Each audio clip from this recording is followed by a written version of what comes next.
Qual tem sido a sua busca? Jesus ou a sua própria satisfação? A palavra de Deus nos diz aqui em Tiago, no capítulo 4, a partir do versículo 1. O que está causando as discussões e as lutas entre vocês? Não é porque existe um exército inteiro de maus desejos dentro de vocês? Vocês querem o que não possuem a tal ponto que matam para consegui-lo.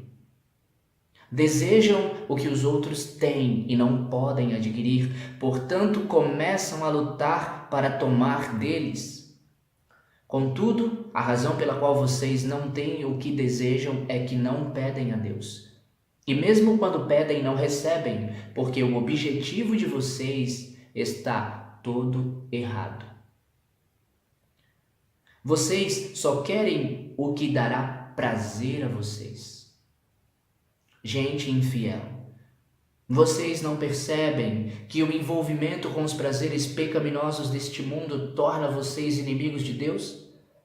Eu volto a dizer que se o objetivo de vocês é desfrutar o prazer pecaminoso do mundo perdido, vocês também se tornam inimigos de Deus. Qual tem sido a sua busca? Tem sido Jesus ou você tem buscado a realização, a satisfação dos seus próprios interesses, dos seus próprios desejos? Você tem buscado a Deus, mas você não tem recebido nada, você não tem conseguido nada. E sabe por que isso tem acontecido? É porque a palavra de Deus está nos dizendo aqui: contudo, a razão pela qual vocês não têm o que desejam é que não pedem a Deus. E mesmo quando pedem, não recebem. Veja só, contudo, a razão pela qual vocês não têm o que desejam é que não pedem a Deus. Primeira coisa, você tem tentado pela sua própria força. Esse é o primeiro ponto. Por isso você não tem conseguido. A nossa força é fraca. E a gente nunca consegue nada com ela.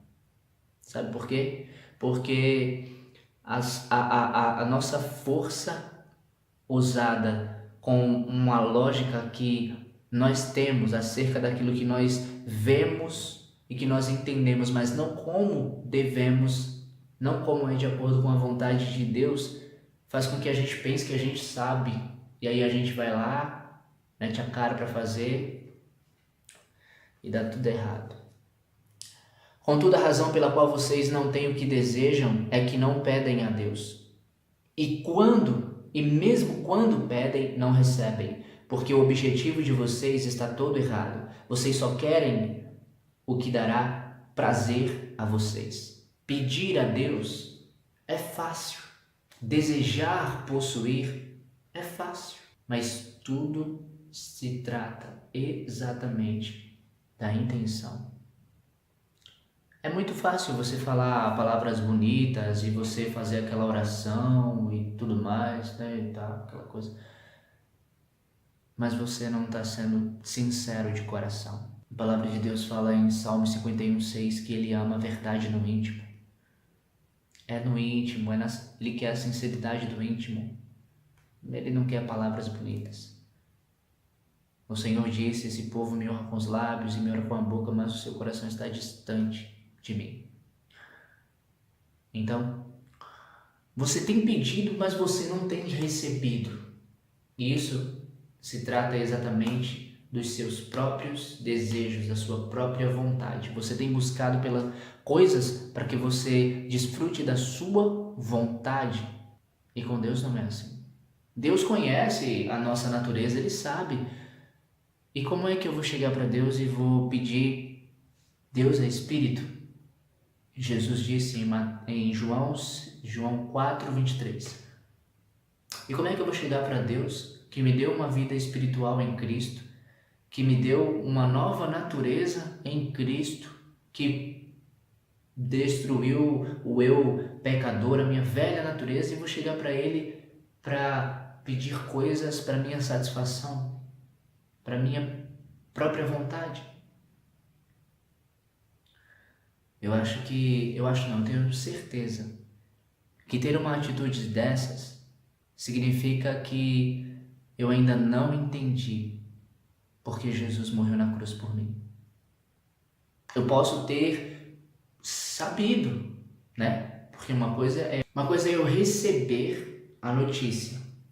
Outra coisa é eu entender a notícia. Mas algo que me leva mais a fundo ainda é quando eu conheço a notícia, sua origem, de onde veio, para o que veio. Então, quando não se há o conhecimento, quando não se há a revelação, quando não se há a salvação pela morte de Cristo, pelo sacrifício, pelo que as Escrituras nos ensinam, então, dentro do coração existe um desejo próprio, porque é como Jesus falou para os fariseus, que eles não amavam a Deus, que eles não eram de Deus, que eles eram filhos do diabo, porque eles não faziam a vontade de Deus. E eles ensinavam as pessoas, mas colocavam cargas sobre as pessoas e em nada Jesus fala que até com o dedo eles não ajudavam as pessoas. E até João Batista, né, chega a chamá-los de raça de víboras. E a palavra de Deus por si só já fala. Eu não preciso ficar aqui falando, né? Porque no seu próprio coração ela já está causando impacto, ela já está te alertando, ela já está falando com você. E só cabe a você entender o alerta, o chamado de Deus para que você se arrependa, para que você mude, para que você deixe de buscar os seus próprios interesses e você passe a buscar a Jesus. Passe a seguir a Jesus. Passe a querer, a desejar, a amar a Jesus. Jesus cuida de nós. Quando Jesus ele diz, negue-se a si mesmo, ele não está dizendo pare de se amar. Não.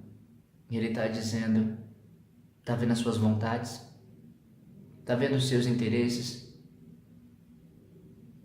O meu interesse, a minha causa é maior, é melhor. Então negue-se, então esqueça, deixe, tome sua cruz, aceite o chamado, aceite a minha missão, se agarre a ela e me siga, vá comigo, venha comigo, faça para mim, me revele, deixe Jesus mudar a sua vida, deixe Jesus Cristo mudar a sua vida. Se hoje você ouve a voz do Espírito dele, então não endureça o seu coração. O resultado da desobediência é a morte. E a palavra diz em Hebreus 10, 26, exatamente o seguinte: se alguém viver deliberadamente em pecado, depois de ter conhecido a verdade, nenhum outro sacrifício além do que Cristo realizou poderá solucionar essa situação. Restará apenas uma terrível expectativa de juízo e de fogo intenso que destruirá todos os inimigos de Deus. O homem que se recusasse a obedecer às leis dadas por Moisés era morto sem misericórdia se houvesse 2 ou 3 testemunhas do seu pecado. Imaginem como será muito mais terrível o castigo daqueles que desprezaram o Filho de Deus e trataram o sangue purificador da aliança como se fosse comum e profano, e insultaram o Espírito Santo que traz a graça de Deus ao seu povo. Seguir a Jesus se trata exatamente do negar a si mesmo, tomar a cruz e segui-lo. Tem uma palavra em Filipenses, capítulo 2, a partir do versículo 19 até o 21, que diz assim: se for da vontade do Senhor, brevemente enviarei Timóteo para vê-los. Assim, na volta ele poderá me animar, contando-me tudo a respeito de vocês e de como estão passando. Não há ninguém que tenha esse interesse verdadeiro por vocês como Timóteo.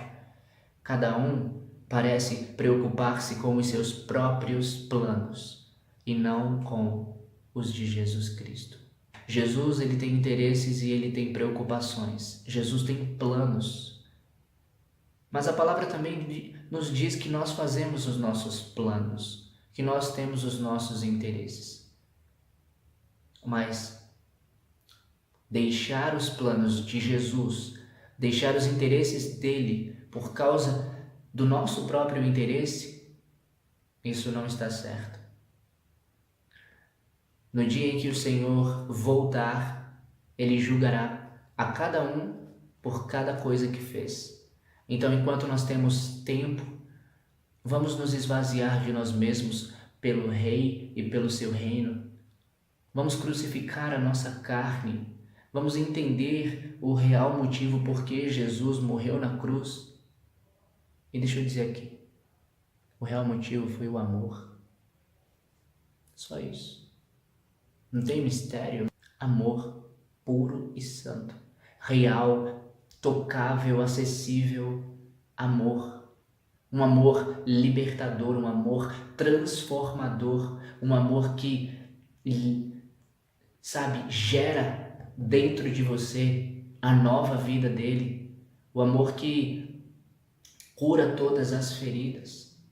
A palavra do Senhor nos diz em 1 Pedro, capítulo 2, versículo 24. Ele carregou pessoalmente o fardo dos nossos pecados em seu próprio corpo, quando morreu na cruz, a fim de que morrêssemos para o pecado e vivêssemos daqui em diante uma vida santa. Ele carregou pessoalmente o fardo do meu e do seu pecado. E por que Jesus fez isso? Em seu próprio corpo, ele carregou o fardo do meu e do seu pecado. E por que Jesus fez isso? Quando ele morre na cruz, ele carrega pessoalmente o fardo, quer dizer, o castigo, o peso, a culpa, a condenação do meu e do seu pecado no corpo dele, quando foi moído, massacrado e transpassado e crucificado no madeiro. E por que Jesus fez isso? Ele fez a fim de que morrêssemos para o pecado. Porque o pecado, ele prende, o pecado ele engana, o pecado ele cega, o pecado ele ilude, o pecado nos afasta de Deus. E Jesus veio para nos libertar do pecado. Ele veio para tirar a venda espiritual da cegueira que a gente tinha em relação ao que a gente fazia que era errado e como a gente era escravo do pecado, para nos fazer sermos livres nele, libertos no seu sangue, lavados no seu sangue, puro e limpo. A fim, como diz aqui, a fim de que morrêssemos para o pecado e vivêssemos daqui em diante uma vida santa. Então, o amor fez isso. O amor foi por isso. O amor dele fez com que ele levasse no seu próprio corpo, quando ele morre na cruz, o peso, a culpa, o castigo, a condenação do meu e do seu pecado, para que a gente morresse para o pecado. E o que é morrer para o pecado? Quando uma pessoa morre, por acaso ela respira, fala, vê, anda, escuta? Não. A mesma coisa é em relação ao pecado, porque o pecado é a desobediência da vontade de Deus, como diz em 1 João capítulo 3, versículo 4. Então, a morte para o pecado é não mais viver no pecado, é negar todas as coisas que vêm do pecado. Falar, pensar, olhar, sentir, tudo isso do pecado morreu, acabou. Aquela pessoa que antigamente fazia aquelas coisas que Cristo te libertou, ela morreu. E se levantar uma tentação, vier alguma coisa para que você faça, negue, fuja, corra para Jesus. A morte para o pecado só é vista quando há uma vida para Cristo. E uma vida para Cristo só é vivida quando uma morte para o pecado é constantemente praticada. Pratique a morte para o pecado e viva a vida em santidade para Cristo, porque foi por isso que Ele te amou. É essa vida que Ele tem para você. Siga Jesus que te ama e não seus próprios desejos. beleza? Bom, gente, então esse foi o vídeo de hoje e que Deus abençoe sua vida, graça e paz. Tchau, tchau.